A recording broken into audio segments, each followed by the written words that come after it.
Good morning students, I am Sharmishta from RSV number 4 and today I will be taking a class of 12th class. The name of the book is Flamingo and it is lesson number 2, Lost Spring, Stories of Stolen Childhood. Students, since we very well know that in these CBSE examinations of 2020 and 21, you will be having so many MCQs.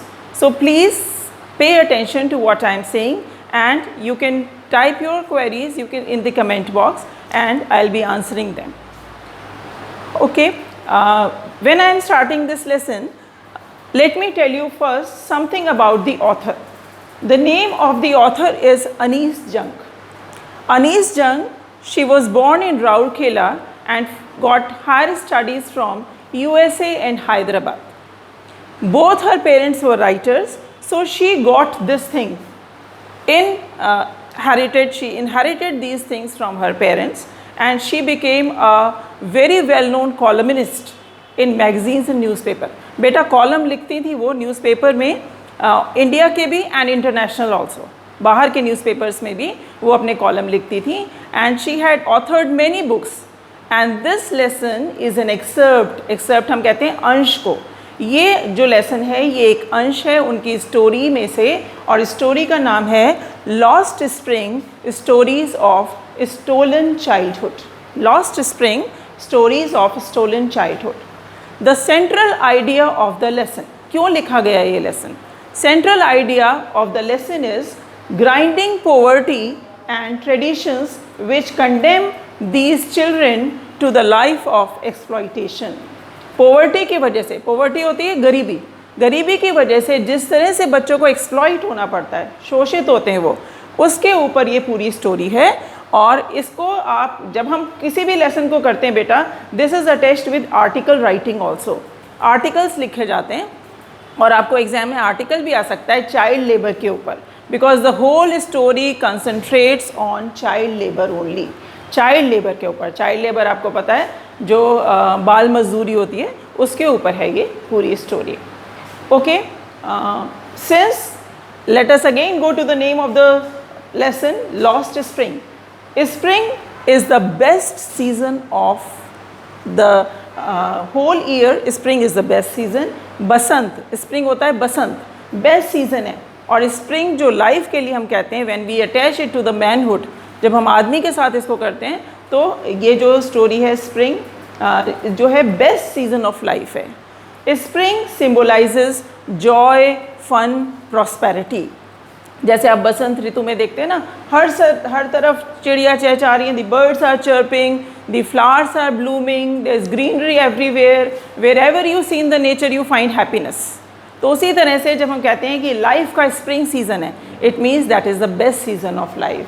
And when in the case of this story, when I say lost spring, it means that children who are poor, they have lost their happiness, they are playing the part of the adults. जो बच्चे होते हैं, they become the partners in survival. जिंदा रहने के लिए ये partners in survival होते हैं. They earn money, पैसा कमा रहे हैं. छोटे छोटे बच्चे जिनको खेलने खाने की उम्र है वो पैसा कमा रहे हैं. They are not enjoying life at all. They lack resources. Resources नहीं है, resources मतलब साधन. They lack resources और ये resources जो हैं poverty, exploited, ये सारे इसी तरह के बच्चे हैं जिनके बारे में ये story है.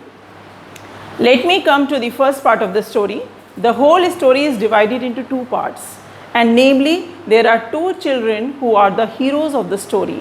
In the first part, the name of the child is Sahib and in the second part the name is Mukesh. Today I'll be doing with this first part of the story and the protagonist here is Sahib. This is the story of a rag picker. Let me first explain you who a rag picker is. Maybe some of you might be knowing and others might not be knowing. So for those children I am telling you, rag picker क्या होते हैं? कूड़ा बीनने वाले, जो लोग rags pick करते हैं, जो कूड़ा बीनते हैं, उनको कहते हैं रैग पिकर. और रैग पिकर को आपने देखा होगा, the army of the boys और the girls, they come early in the morning. सुबह सुबह आ जाते हैं because they are barefoot, नंगे पैर होते हैं. तो धूप निकलने के पहले ये लोग आ जाते हैं और वो जो गार्बेज में से रैग्स निकालते हैं और यही इनकी स्टोरी है। Here these rag pickers they have come from Dhaka, Dhaka is in Bangladesh. तो ये ढाका से आए हुए हैं। They had lush green farms, उनके ग्रीन फील्ड्स थे, but everything was swept away by the storm, सब कुछ तूफान की वजह से सब चला गया। And they became migrants, they migrated to Seemapuri and Seemapuri is a part in Delhi. ये बच्चे जो थे ये सीमापुरी में आ गए। अब यहाँ पे जो सबसे पहले इसको अनीस जंग को ये मिलता है Saheb, and she asks him why do you do this, because a small child is doing and she is going for a morning walk and she is looking at these children who are picking the rags. तो वो साहिब से पूछती है why do you do this, and Saheb he is not at all shy, he is not at all hesitant, बिल्कुल झिझकता नहीं है बताने में, और वो कहता है I do this because I have nothing to do. The second question that comes from the author is, then why don't you go to school? और वो कहता है I don't have any school in my neighborhood, that's why I don't go. Look at the confidence of the child, he has not gone to any school, school नहीं गया है वो बच्चा, but उसका कॉन्फिडेंस इतना हाई है बच्चे का कि वो फटाफट जो भी उससे पूछा जा रहा है ही इज़ आंसरिंग इट। तो वो बोलता है कि I don't have any school in my neighbourhood. और अनीस जंग जो ऑथर है वो उसको पूछती है okay if I build one will you come, and he smiles, वो कहता है बिल्कुल, he gets very happy because he also wanted to have education like other children. He is a deprived one, उसको एजुकेशन की facility नहीं है, पर वो लेना तो चाहता है education because he is a sharp child. और उसके बाद में जब भी अनीस जंग को वो देखता है घूमता हुआ, वो भाग के उसके पास जाता है और पूछता है have you build the school. और अनीस जंग को पता है that I had made a false promise to this child, the promise which is not being fulfilled. किसी भी तरह से वो प्रॉमिस फुलफिल नहीं हो रहा, क्योंकि इन बच्चों के लिए फॉल्स प्रॉमिस जो है उनकी ज़िंदगी में भरे हुए हैं false promise, promises that are made never to be fulfilled. तो उसको पूछती है उसको, नाउ अनीस जंग आस्क्स व्हाट्स योर नेम, और वो बोलता है my name is Sahebe Alam, my name is Sahebe Alam. Students, Sahebe Alam क्या होता है? Lord of the universe. Perhaps Saheb does not know what does his name mean. The very first question that comes in the CBSE board examination is, what is the irony in the name of this boy? तो आप क्या बोलेंगे, what is irony? Let me first of all explain you what irony is. Irony क्या होती है बेटा? ये figure of speech है। Irony में क्या होता है? What we are saying, we exactly mean the opposite. That is the irony. Let me explain you with an example. जैसे everybody is sitting in the class, ठीक है, and they are making noise, and the teacher comes and say, oh, 12th class, you are brilliant. You always listen to what the teacher says. The children are not at all listening. Students जो है अपने काम में busy हैं, सुन नहीं रहे हैं, पर टीचर आके कहती है, oh, brilliant, perfect, आप लोग तो बहुत अच्छे स्टूडेंट्स हैं। तो that is the irony. Irony है कि आप सुन नहीं रहे हो, बट टीचर इस बात को बोल रही है, तारीफ नहीं कर रही। Never take it as a compliment, compliment नहीं है ये है आयरनी ऑफ द सिचुएशन। तो जब साहिब आलम उसको बोलता है कि भाई my name is Saheb Alam, Saheb Alam as I told you please learn these 3 words, lord of universe. Saheb Alam का मतलब है लॉर्ड ऑफ यूनिवर्स। पर यहाँ पे आयरनी क्या है? Saheb is a rag picker. Saheb जो है रैग पिकर है। He roams in the street barefoot, चप्पल नहीं है उसके पास, नंगे पैर घूम रहा है वो, और वो कूड़े में हाथ डाल रहा है। तो कहाँ से यूनिवर्स का वो लॉर्ड हुआ? नहीं है, पर उसका नाम है Saheb Alam. And he does not know what does this name mean, उसको पता भी नहीं है कि क्या चीज़ है।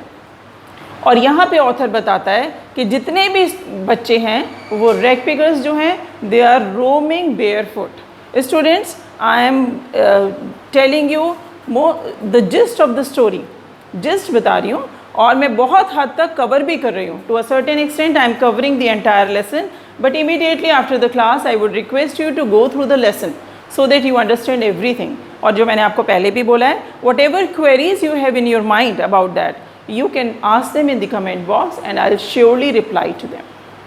ठीक है, तो यहाँ पे वो barefoot रहते हैं ये सारे बच्चे, नंगे पैर घूम रहे होते हैं, आर्मी ऑफ बेयरफुट चिल्ड्रन। तो क्या पता है, वो कहता है ऑथर कि मे बी ये एक ट्रेडिशन हो सकता है इन बच्चों के लिए, tradition to roam barefoot, but these children they also want to wear shoes. इनको जो भी शूज़ मिलते हैं वो कैसे शूज़ मिलते हैं, इनको चैरिटी में मिलते हैं। और चैरिटी में मिली हुई चीज़ क्या होती है, जैसे एक शू फेडेड है, एक शू का कलर ब्राइट है, दोनों शूज़ अलग अलग हैं, पर बच्चे क्योंकि ये पहनना चाहते हैं शूज़, इनके घर में नहीं है शूज़, तो ये इस तरीके से घूमते हैं। And the author here tells us about a story of a boy from Udupi. His father was a priest, और ये जो बच्चा था, whenever he went to the school he did not have shoes. तो ये टेम्पल के आगे रुक कर प्रे करता था बच्चा every time that please goddess buy me a new pair of shoes, I want to wear shoes. और उसके बाद में Anees Jung says that I visit that place after 30 years of gap, and that place was totally in desolation. बिल्कुल वहाँ पे कुछ भी नहीं था। इवन द जो टेम्पल था उसमें उसने देखा that in the backyard of the temple there were green and white plastic chairs were there, a folding bed was lying there. It means थोड़ी प्रॉस्पेरिटी तो उन लोगों को आई थी। And then a child comes and he throws his bag, he throws his shoes and socks. तो उससे पता लगता है कि इनके पास शूज़ और सॉक्स थे इस बच्चे के पास। इसका मतलब the prayer that boy made 30 years ago, it was now fulfilled. तो यहाँ पे अनीस जंग जो हैं इस बच्चे से, साहिब से बात करती करती, she goes to Seemapuri. Seemapuri is a place in Delhi. Seemapuri is a place in Delhi. It is on the periphery of Delhi but miles away from it. Metaphor है इसमें, मेटाफर, उपमा दी जा रही है कि सीमापुरी दिल्ली में तो है पर दिल्ली से बहुत दूर है। What does this mean? That whatever we think about Delhi, the capital of India, Simapuri does not have any of that unique feature which makes it a part of capital of India. यहाँ पे सीमापुरी में 10,000 rag pickers रहते हैं। 10,000, can you imagine? 10,000 rag pickers are living in Simapuri in Delhi, और इनका पास जो साधन है वो बिल्कुल भी नहीं है। They live in the structures of mud with roofs of tin and tarpaulin. tarpaulin होता है त्रिपाल, टीन की या त्रिपाल की इनकी छतें हैं, एंड स्ट्रक्चर्स ऑफ मड, मिट्टी के इनके घर बने हुए हैं। There is no structures of mud, tin, ये सब है। इनके पास कोई भी sewage system, drainage system, clean drinking water नहीं है। No drinking water, no drinking water, no sewage and no drainage. Imagine करिए किस तरह की लाइफ ये लोग रहते हैं। They do not have any identity that makes them a citizen of India except for the ration card, because that ration card enables them to cast the vote. Politicians को क्या चाहिए कि इन ये लोग वोट दे दें। 10,000 है, वोट मिलेंगी बहुत ज़्यादा, तो उनका राशन कार्ड बन गया है, बाकी उनकी कोई आइडेंटिटी नहीं है, कोई उनको नहीं पूछता है, बट इनकी वोटर्स लिस्ट में नाम आ जाए इसलिए राशन कार्ड इन लोगों के बने हुए हैं। ठीक है, तो ये सारी लाइफ जो इनके लिए what is important for them is garbage. जिस गार्बेज को हम फेंक देते हैं वही गार्बेज इनके लिए गोल्ड है। Garbage is gold for them. Again, from the point of view of CBSE examination, this question is very important. Why is garbage gold for them? Garbage is gold for them because whenever they are picking the rags, sometimes they find a 10 rupee note or a silver coin or something which is wrapped in wonder for them. बिल्कुल इनके लिए जो gold है वो इनको अपना खर्चा पानी गार्बेज में से चलता है। और कभी कभी इन बच्चों को मिल जाता है 10 रुपी नोट या कोई ऐसा कॉइन मिल जाता है या कोई ऐसी चीज़ मिल जाती है कूड़ा ढूंढते ढूंढते कि ये खुशी से उछल पड़ते हैं। They are surprise and these children they are partners in survival of their adults. Partners हैं बेटा सर्वाइवल में, उनके ज़िंदा रखने में, to earn the living, to earn the bread and butter. These children are helping with one difference. और difference क्या होता है एडल्ट्स और चिल्ड्रन में? वही इन बच्चों में और एडल्ट्स में है, because these children they are not having any responsibility. अब इनके लिए ये हो गया कि हम जाएंगे और किस लिए जाते हैं, so that they might find some gold. Gold का मतलब यहाँ पर वैल्यूएबल चीज़ से है, गोल्ड नहीं है। इसको ये मत समझिएगा कि कोई सोने का टुकड़ा है, गोल्ड यहाँ पे वैल्यूएबल जो है उससे है। और इन बच्चों के लिए क्या वैल्यूएबल है, मनी या कॉइन्स। तो ये वहाँ पे वो ढूंढते हैं, but without any responsibility, they are not having any responsibility to them, but they are partners in survival of this adult people. तो यहाँ पे आपने देखा सीमापुरी के बारे में आपको लर्न करना पड़ेगा, because a question comes that how they people are living in Seemapuri, describe their lifestyle, या किसी भी तरह सीमापुरी का क्वेश्चन घुमा फिरा के आ जाता है। It is also a 6 marks question, 6 marks का आ जाता है बेटा। और इसमें आपको लिखना पड़ेगा, again I am telling you, 10,000 people were living here, they had migrated from Dhaka. और ढाका में इनके जो थे बहुत अच्छे फील्ड्स थे, but everything was swept away in the storm. और इनसे जब अनीस जंग पूछती है इन लोगों से जाकर कि don't you miss your Dhaka, don't you miss your own country, तो कहते हैं कि नहीं, वी डोंट मिस, क्योंकि जहाँ हमें खाना मिलेगा वही हमारे लिए ढाका है। तो यहाँ पर ये लोग माइग्रेट करके आए to find out some work, to find out some employment. और यहाँ पे ये लोग रैक पिकिंग का काम करते हैं। इनका जो बेयर मिनिमम है, इनके रिसोर्सेज, मड स्ट्रक्चर्स में रहते हैं, टिन और टर्पॉलिन की उनके ऊपर छत है, इनके पास कोई सीवेज नहीं है, कोई नालियाँ नहीं है, वहीं पे नहा रहे हैं, वहीं पे कपड़े धो रहे हैं, वहीं बर्तन धो रहे हैं। तो कोई ड्रेनेज सिस्टम नहीं है, कोई प्रॉपर ड्रिंकिंग वाटर नहीं है।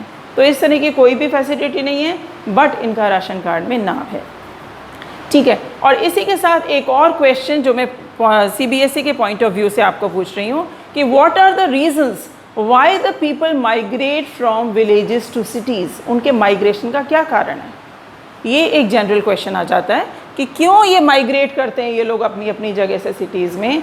तो पहला रीज़न आप क्या कहेंगे, to employment, for employment, employment के लिए, क्योंकि इनको होता है शायद शहर में चलो वहाँ पे नौकरी मिल जाएगी। आप कभी भी देखिए when you go in a 3 wheeler, auto rickshaw में जाते हैं या साइकिल रिक्शा में जाते हैं, and if you start talking to that person, तो वो आपको बताता है कि हम गांव से आए हैं, उत्तर प्रदेश के गांव से हैं या कहीं हैं, क्योंकि दिल्ली में काम मिलेगा। तो काम के लिए ये लोग आ जाते हैं। तो पहली चीज़ इनके आने की क्या है, एम्प्लॉयमेंट, एम्प्लॉयमेंट के लिए आते हैं, ठीक है। दूसरा, to raise their standard of living. उनको लगता है कि थोड़ा हमारा स्टैंडर्ड इम्प्रूव होगा, जहाँ पे हम रह रहे हैं वहाँ ना हमारे रहने के लिए जगह है, बहुत छोटा सा जगह, तो यहाँ ये इस चक्कर में आ जाते हैं कि शायद इनका स्टैंडर्ड ऑफ लिविंग इम्प्रूव करेगा। तीसरा, जो लोग थोड़े से ऑप्टिमिस्टिक होते हैं, उनको लगता है कि there is no education and medical facility in the village, and once they come to the city they will get these types of facilities also. तो किस चीज़ की फैसिलिटी मिल रही है उनको, एजुकेशन की, मेडिकल फैसिलिटीज़ उनको मिल रही हैं इन लोगों को, और ये खूब अच्छी तरीके से इस चक्कर में ये यहाँ पर आना चाहते हैं फॉर वर्क, ठीक है। एम्प्लॉयमेंट मिल रहा है, सबसे बड़ी मेन रीज़न आप इसमें माइग्रेशन का उनको एम्प्लॉयमेंट ही बताएंगे। एंड देन अगेन, अगर हम इन लोगों की बात करें कि जो सीमापुरी के लोग हैं वो किस तरीके से कंपेयर हम इनको करेंगे फिरोज़ाबाद से, जो कि हमारा सेकंड इसमें ऑप्शन होगा कि जब हम इसमें स्टार्ट करेंगे इन लोगों का, मुकेश का हम स्टार्ट करेंगे, तो मुकेश के लिए हम इसमें, अब मैं आपको थोड़ा सा इनके जो क्वेश्चन आंसर्स हैं वो मैं आपको थोड़ा सा इसके बारे में बताती हूँ कि किस तरीके से आप इसको डील करेंगे, क्योंकि MCQs भी आता है तो आपको एक एक लाइन पढ़ना पड़ेगा। और food is more important for identity than survival, explain why. Identity जो है वो सेकंड नंबर पे और फूड इनके लिए प्रायोरिटी है, क्योंकि आप भूखे पेट नहीं सो सकते। एक बार आपकी पहचान नहीं हो तो कोई बात नहीं है, if you are not having any identity it's okay, but if you are sleeping without food that is not okay, क्योंकि इतनी स्केर्सिटी, इतना स्टारवेशन ये लोग बिल्कुल भी झेल नहीं सकते हैं। इसलिए इनके लिए फूड बहुत इंपॉर्टेंट है। And they are not having any complaints, वो कहीं नहीं जा रहे हैं, किसी पॉलिटिशियन के पास नहीं जा रहे हैं, किसी भी तरह से रिवोल्ट नहीं कर रहे हैं, because so long they are picking the rags and earning, they are satisfied here. Then again the question that is comes is what are the different meanings of garbage for adult and children. I will be writing all this questions and I will be giving you this for homework also. तो इसमें वो पूछ रहे हैं कि आपके different meanings क्या हैं एडल्ट्स के लिए। एडल्ट्स के लिए जैसे मैंने कहा कि it is a means of survival, ज़िंदा रहने के लिए। बेटा सर्वाइवल जो है बहुत इम्पॉर्टेंट होता है, सर्वाइवल इम्पॉर्टेंट है। सर्वाइवल के लिए ये बहुत इम्पॉर्टेंट है कि आप रैग पिकिंग करें, क्योंकि इनको और कोई काम आता ही नहीं है। तो ये रैग पिकिंग कर रहे हैं। They are earning their bread and butter out of it. Bread and butter, वो अपना खाने का, अपनी लिविंग इससे अर्न कर रहे हैं। And they work through out the day, in the morning and in the evening also, to which they are earning their living. And for children it has a different meaning. जैसे मैंने आपको कहा कि while searching the garbage sometimes they are getting 1 rupee or 10 rupee note or any coin or something very which is surprising for them and it is wrapped in wonder. तो ये बहुत खुशी खुशी जाते हैं। If they are finding something, अगर उन्हें कुछ मिल जाता है गार्बेज से, तो नेक्स्ट डे ये बहुत अच्छी तरीके से उसके बाद दुगने उत्साह के साथ with double excitement they go and earn money. और इसमें जो आप ये थर्ड बात हम इसमें इस बात को बोलना चाहेंगे कि whenever they want then they earn money. जाते हैं रैग पिकिंग के लिए जब इनका मन करता है, इनके लिए कोई ज़रूरी नहीं है। और पूरी आर्मी जाती है, so they are enjoying their work. तो इस चीज़ से आपको समझ आया होगा जो मैं आपको समझाना चाह रही थी कि लॉस्ट स्प्रिंग है। स्प्रिंग जो बेस्ट सीज़न है लाइफ का, इन बच्चों के लिए नहीं है, क्योंकि इनकी लाइफ में हैप्पीनेस नहीं है। They are playing the part of adults, they are earning money, they are not enjoying life, they are living in poverty, and when they are living in poverty they are getting exploited. and यहाँ पे एक question जो again मैं आपको बता रही हूँ कि ये बेयरफुट रहते हैं बच्चे, इसका क्या एक्सप्लेनेशन होता है कि वाई आर दे बेयरफुट। तो इसके आप आंसर में ये चीज़ लिखेंगे कि barefoot has become a tradition for these children, they want to wear shoes. And sometimes the explanation that they are giving to Anis Jung is that their mother has kept it on a high shelf and they cannot take it off. That's why they are moving like this. और जो दूसरा बच्चा बोलता है, बोला ऐसी बात नहीं है, इसकी इनके पास चप्पल ही नहीं है तो ये नहीं पहनेगा। और ये आराम से घूमते हैं और ये मॉर्निंग आवर्स में आते हैं, तो उनको ये चीज़ जो है पता ही नहीं लगती है कि कैसे ये डिवॉइड है। गार्बेज का मैंने आपको पहले ही बता दिया। और उसके बाद में जो इम्पॉर्टेंट चीज़ है वो ये है, साहेब जो है धीरे धीरे करके Saheb gets the work of working in a tea stall. तो टी स्टॉल में ये साहेब जो है वो काम करता है। उसको अनीस जंग मिलती है तो वो एक कैनिस्टर लेके, एक दूध का कैनिस्टर लेके ही इज़ गोइंग। और अनीस जंग उससे पूछती है व्हाट आर यू डूइंग, तो वो कहते हैं कि I am working in a tea stall for somebody else. तो उसने पूछा कि okay what are you getting there, he says I am getting 800 rupees plus 2 meals a day. And he was not at all happy. साहेब बिल्कुल भी happy नहीं था। क्यों? Because now he was no longer his own master. This is again very important from the point of view of CBSE examination. Why was Saheb no longer his own master? तो आप यही बात बताएंगे, he was no longer his own master because he was working under someone. जो ये rag picking था, it was his own business, उसका business था, बिजनेस करता था। He was not answerable to anyone, but यहाँ पे वो टी स्टॉल के ओनर के लिए आंसरेबल था। He had lost his freedom, he did not want to work. उसको पैसे भी मिल रहे हैं, खाना भी मिल रहा है। तो इन लोगों, इसको क्या था, बच्चों के लिए क्या इंपॉर्टेंट था, freedom, because now he understood the value of freedom. उसको वैल्यू ऑफ फ्रीडम समझ में आ रहा है साहिब को कि किस तरह से हम मैं काम कर रहा हूँ। जब मैं अपना काम करता था तो मैं कितना खुश रहता था, I was so happy, but now I can not. तो जो उसका जो बैग है, again questions keep on coming from that. हम कितने सारे क्वेश्चंस इवॉल्व कर लेते हैं जब हम बात कर रहे होते हैं। तो इसी में जो मैंने आपको कहा, he was no longer his own master, this is the first question and you will be writing the same answer in another question, जिसमें वो बोलते हैं कि the bag of the rag picker, it was lighter than the weight of the steel canister in which he was bringing the milk. जहाँ दूध लाने का canister उसको हैवी लग रहा है और पूरे जो वो रैक्स लेके घूम रहा है वो वाला बैग उसको हल्का लग रहा है। तो अगेन जो मैंने आपको कहा है कि answer will be the same, because now he understood the value of freedom. उसको पता है कि मुझे freedom रहना है, तो मैं किस तरीके से इस बात को करूँगा. So these are the major points in the first part, and now I am giving you the questions for homework, which you will be doing it in your registers. Again, I am telling you, if you are having any difficulty, please write it in the comment box, and you will be subscribing to the school channel, which I have already given you, and in the comment box you will be asking the questions.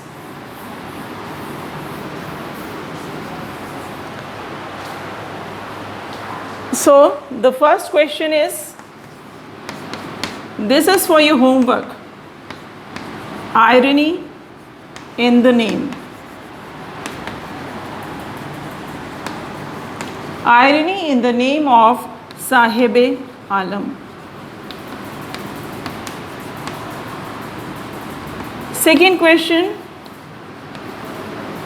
garbage is gold for them.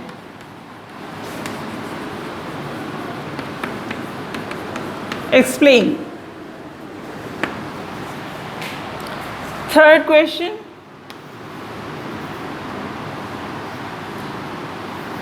Seema Puri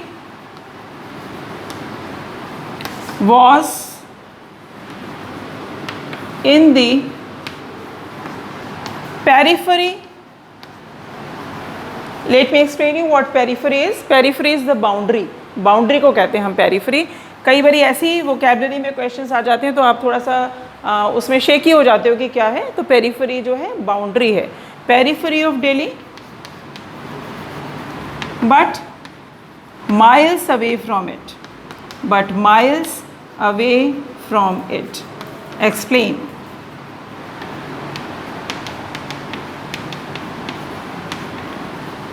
This will be a long question of 125 words, whereas these questions will be of 30 words. 30 words. These are the short answer questions, and this is a long answer question that I have given you. 4 questions only I will be giving you, and the fourth question was, Sahib was no longer his own master.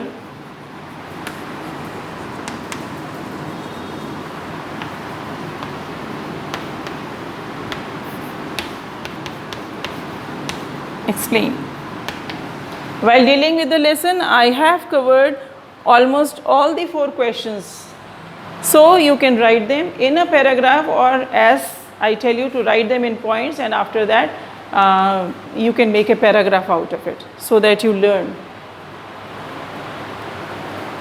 Thank you very much, and in my next class I will be taking the second part of this lesson, where we will be dealing with Firozabad and Mukesh. Here we dealt with Seema Puri and Sahib. Thank you so much.